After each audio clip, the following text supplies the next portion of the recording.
Walfadjri.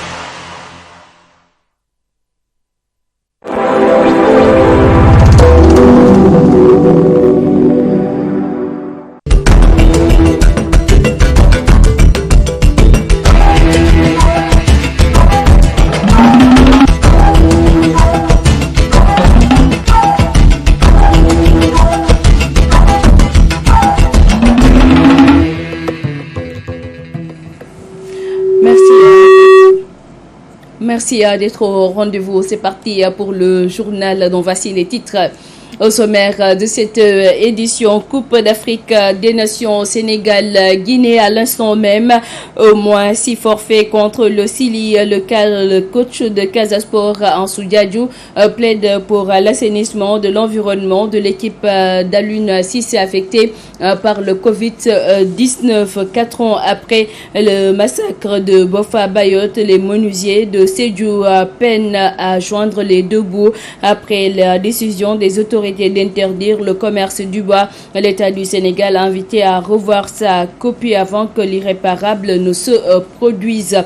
Premier jour de grève de la faim du collectif des anciens travailleurs de SIAS Ama Sénégal et de la Sotrac. Ces travailleurs déflattés réclament près de 10 milliards de francs CFA à l'État du Sénégal. Vous les entendrez également dans cette session d'information. Restés 2 mois sans percevoir leur salaire, les 100 000 enseignants recrutés tirent la langue par la situation qui pourrait entraver la qualité des enseignements apprentissages dispensés selon Baïsar, secrétaire général du SADEF. Il s'agit de manque de considération. Et c'est tout pour les titres. Tout de suite de développement.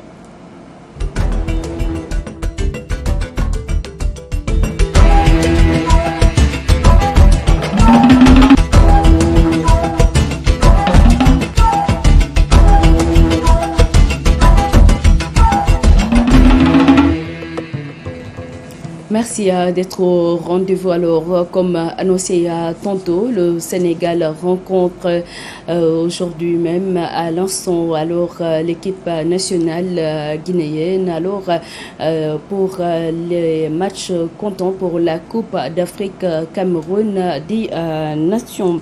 Covid-19 dans la tanière des Lions du Sénégal en course pour la Coupe d'Afrique des Nations Cameroun 2021. Le coach de Casa Sport émet des réserves sur le protocole sanitaire imposé au cours de cette Coupe d'Afrique. Ansou Diadjou plaide pour un assainissement de l'environnement de la sélection du Sénégal pour freiner le Covid-19. Ansou Diadjou est interrogé par Abdourou Diallo.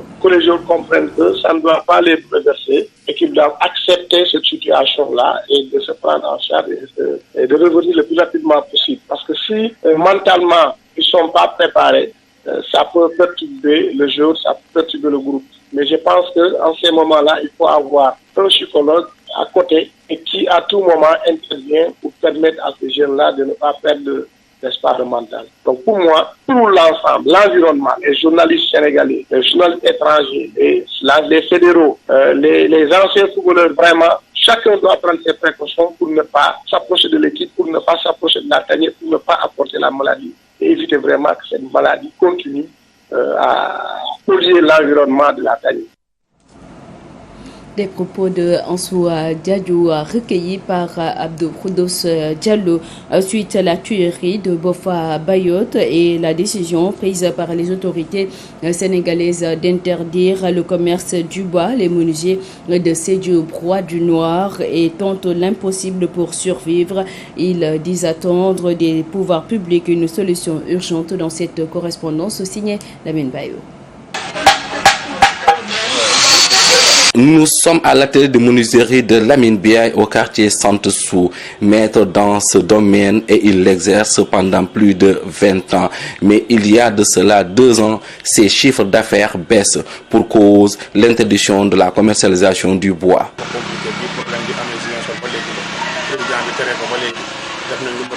Je pratique ce métier depuis plus de 20 ans, mais ces temps-ci, nous vivons des difficultés. On a du mal à se procurer le bois. Quand on va au niveau du service des eaux et forêts, ces derniers nous font comprendre qu'ils n'ont plus l'autorisation de délivrer un permis.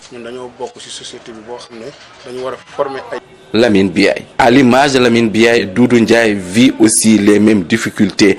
Il craint même la fermeture totale de son activité.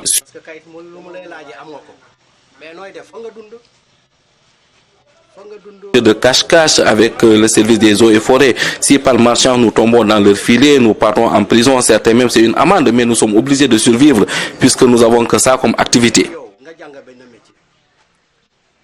Suite à la tuerie de Bofa Bayot et la décision prise par les autorités sénégalaises d'interdire les autorisations liées à l'activité du commerce du bois, ces menuisiers de Sédhiou tirent le diable par la queue et craignent de mettre la clé sous le paillasson.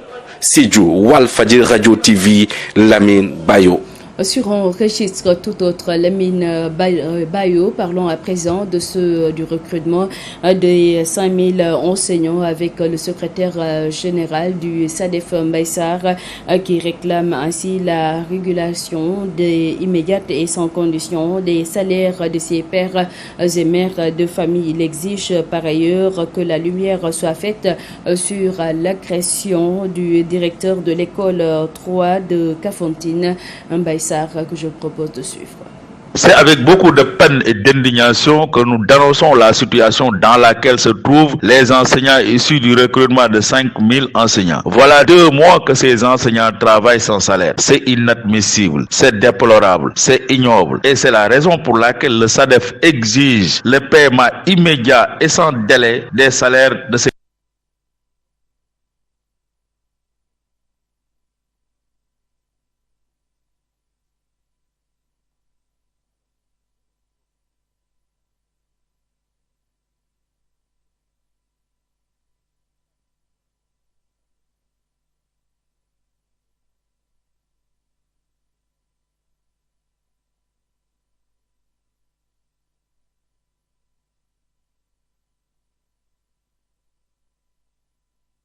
enseignants-là. Ce sont des hommes et des femmes qui travaillent, ce sont des responsables qui doivent gérer leur famille. Nous dénonçons cette situation et nous réclamons immédiatement la régularisation de tous les salaires de tous ces enseignants-là pour leur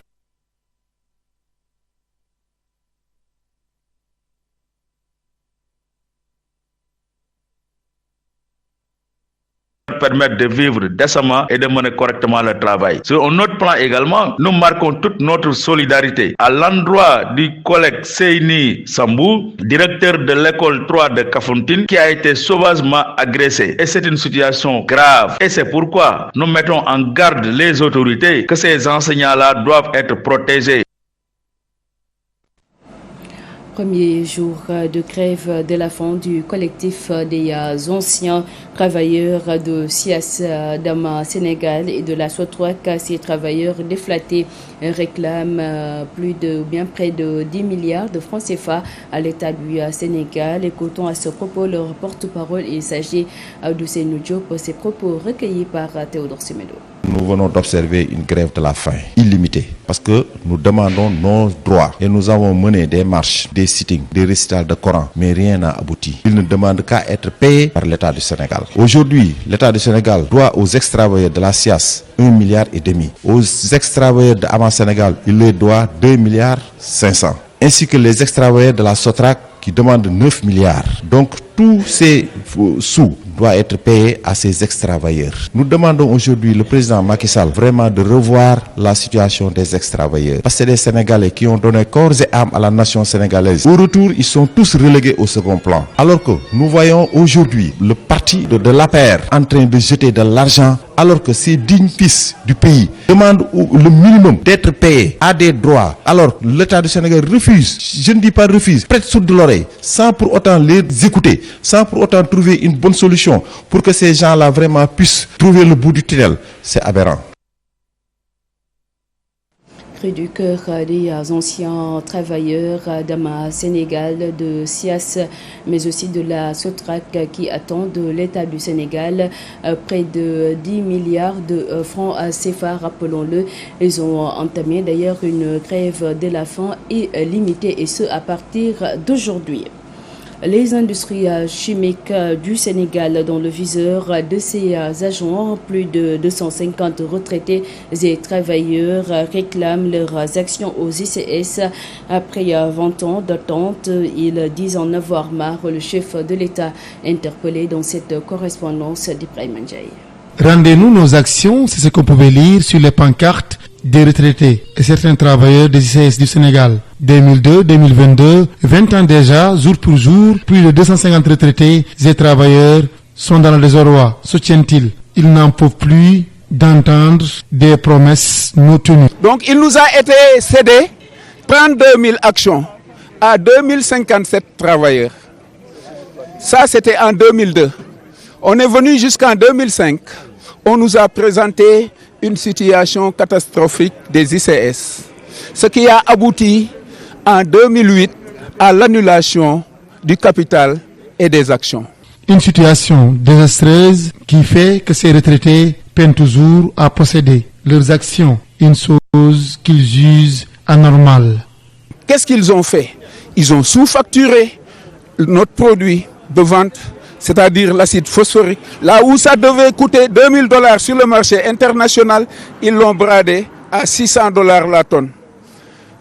Nos matières premières, telles que le soufre, quand sur le marché international, le soufre coûtait $190, les ICS les ont achetés à $300 la tonne. Des pratiques frauduleuses, selon ces retraités et travailleurs des ICS qui demandent que la vérité soit rétablie, vaille que vaille, pour qu'ils puissent entrer en possession de leurs actions. Et arrivé à ce moment, donc, nous, ce qu'on dit, c'est rendez-nous nos actions.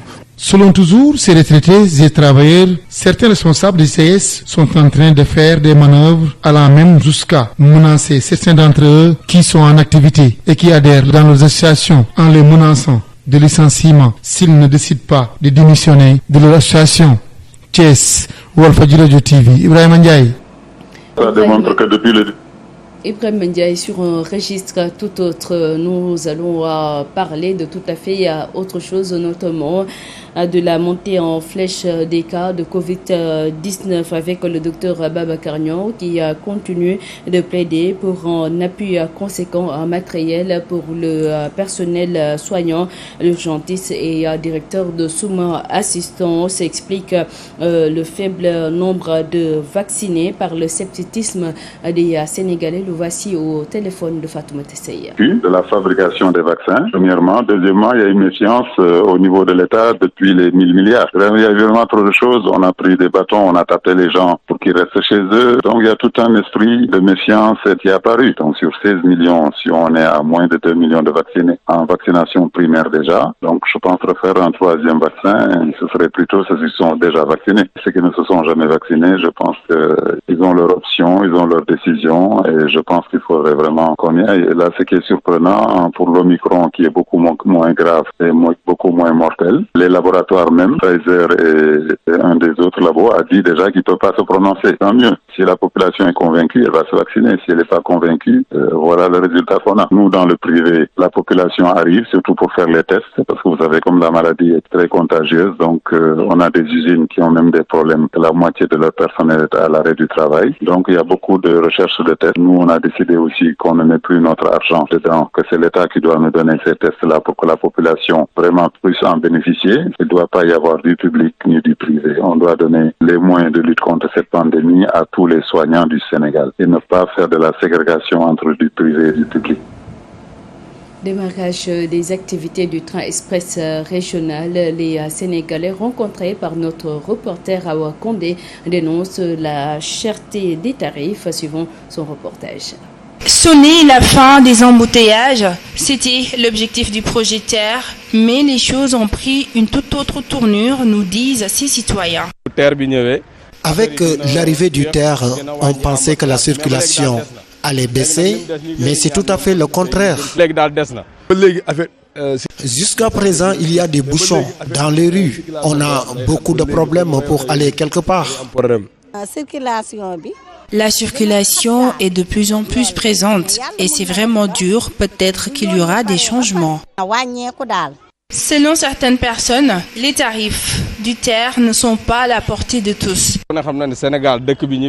Au Sénégal, on vit au jour le jour. Les moyens ne sont pas faciles, donc l'État doit diminuer les tarifs. C'est vraiment difficile pour payer un tarif de 2500 et c'est chose impossible pour nous parce qu'on n'a pas cette moyen. L'État est pointé du doigt et les usagers réclament des solutions. On demande à l'État de nous venir en aide parce qu'on en a vraiment besoin, car on rentre de loin. L'État n'a qu'à sortir l'argent et le partager à la population car elles sont fatiguées. Nous, on est des vendeuses, mais on peut vendre toute une journée et descendre avec 500 francs. C'est vraiment dur. L'inauguration du TER a suscité beaucoup d'espoir chez les usagers de la route. Ceux qui espéraient sortir des embouteillages commencent à déchanter car même si le train roule à vitesse express, les bouchons sont toujours à Dakar. Violence électorale, les imams et oulémas de la commune de Golfe Sud de Standing. Ils invitent d'ailleurs les candidats alors aux élections municipales et leurs militants à plus de retenue. Écoutons à ce propos Imam Ismail Dem. Il est au micro de Théodore Semelo. Cette conférence entre dans le cadre de notre programme. Nous avons eu à traiter plusieurs thèmes. Il y a un thème central intitulé l'islam, la paix, la cohésion sociale. Nous avons parlé du rôle de la jeunesse. Le pays nous appartient à tous. Donc nous n'avons pas le droit de se voir ce que pensent de nous les autres. Que le Sénégal est une démocratie très mûre, c'est un modèle. Donc il faut qu'on veille à cet espoir-là. La violence ne doit pas avoir de place dans une société civilisée. Alors nous poursuivons toujours cette édition et c'est pour parler à présent du Malo d'or. Alors notez que l'UNACOIS décerne le prix de l'Adjor d'or au directeur général du COSEC pour Mamadou Ndione. Ce prix est une source de motivation pour lui et ses collaborateurs. Le voici au micro d'Ibrahim Ndiaye. Le sentiment qui m'anime, c'est un sentiment de joie. En me décernant ce l'Adjor d'or, l'UNACOIS, disons, m'exhorte à redoubler d'efforts parce que j'estime aujourd'hui qu'il y a encore du chemin à faire, tant au plan professionnel à travers le COSEC ou à travers d'autres leviers, mais également en termes d'engagement communautaire à travers la politique que je mène au niveau de ma localité au niveau de laquelle je suis candidat à l'élection municipale. Donc c'est une récompense que je perçois donc comme une sorte d'encouragement. Parce que tout simplement, j'estime également que dans ce pays, nous avons besoin de faire ce qu'on appelle un nivellement vers le haut. Il est important aujourd'hui de comprendre les enjeux actuels de notre pays.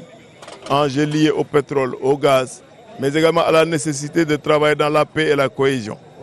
Au niveau local également, nous allons vers des élections. Il faut que les acteurs politiques et également civils fassent tout pour faire une campagne électorale dans la paix et la concorde. C'est important parce que notre pays est un grand pays. Donc aujourd'hui, en me décernant ce l'Adjor d'or qui est la récompense suprême de l'UNACOIS, dans le cadre de ces cérémonies appelées Malo d'or, donc en me décernant donc ce trophée, l'UNACOIS ne fait donc que m'exhorter à redoubler d'efforts. Donc je le prends en toute humilité et je décerne ce prix aux agents du COSEC avec qui je travaille nuit et jour, mais également à ma famille, mon épouse est là présente, à ma mère, à mes enfants, mais également à la population de Diass. Parce que Diass représente beaucoup pour moi. La culture lébou au cœur de la 4e édition du week-end de la francophonie prévu au mois de mars 2022 alors en France, suivant les explications de Fatou Dioufey. Le Sénégal a l'honneur de la 4e édition du week-end de la francophonie à Seine-et-Marne en France. Les Lébou, une des ethnies les plus représentatives de la culture sénégalaise, présentera toute sa diversité. On ne peut parler à Dakar de l'expression de la diversité culturelle sans pour autant mettre en avant le Lébou. Nous le savons tous, ce sont les sédentaires qui les premiers ont eu à habiter Dakar. Mais quand on parle de Lébou aussi, on ne peut ne pas parler de l'eau. Une petite historique sur les Lébou nous apprend que c'est l'une des premières républiques au monde, bien avant la France. Et cela, c'était durant le règne du Damel Amari Ngoné Sobel. Amari Ngoné, Ndéla Koumba Fall, plutôt le roi du Kayor, leur indépendance acquise, il crée une petite république, Lébou gouvernée par une lignée de religieux musulmans appelés les Serigne Dakar.